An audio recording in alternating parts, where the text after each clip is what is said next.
Hi all, welcome to Narayana Live classes. Today we will be discussing about class 8th social assignment from the chapter Weavers, Iron Smelters and Factory Owners. So in this assignment we can see that there are 6 questions. You can answer them in either 1 or 2 sentences.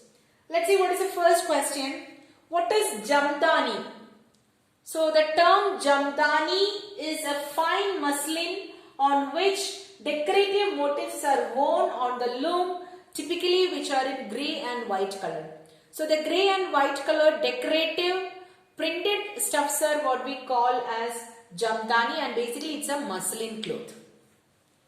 Let's see what is the next question. What kind of clothes had a large market in Europe? So in Europe, basically Indian textiles are having very good market. Indian clothes like chins, corsets, then bandana, they are having a large market in the European markets or European people. Let's see what is the third question. What is bandana? So let's see what is bandana.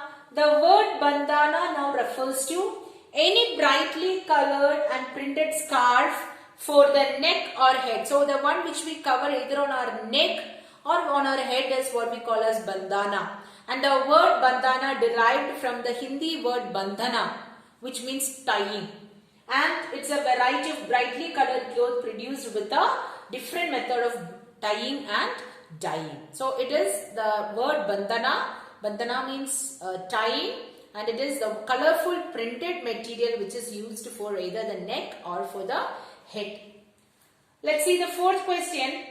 Why did the wool and silk producers in England protest against the import of Indian textile in the early 19th century? So basically the Britain producers were not able to compete with the Indian textiles, and they were not able to get a space in the Britain market because of Indian goods and its finest quality. They protest against the import of Indian goods. Let's see the fifth question here. What problems did the Indian textile industry face in the early years of development? So in the early years of development, the textile factory industries in India faced problems like difficult to compete with the cheap machine-made goods from Britain.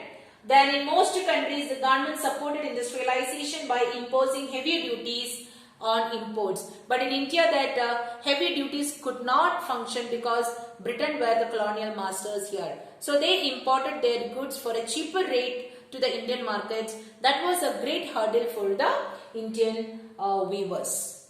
Let's see the sixth question. What helped TISCO expand steel production during the First World War?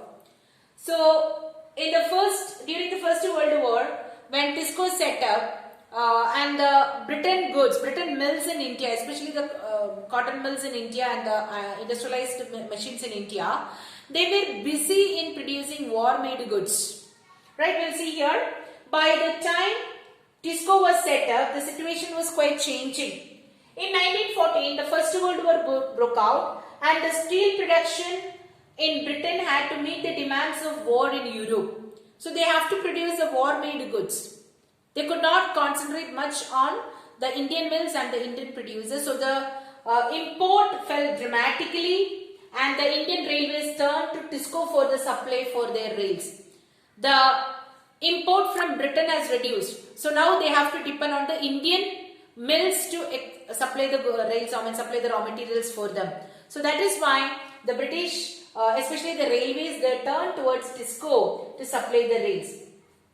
And as the war prolonged, TISCO had to produce shells and carriage wheels for the war also. And in 1990, the colonial government was buying 90% of the steel which is manufactured by TISCO.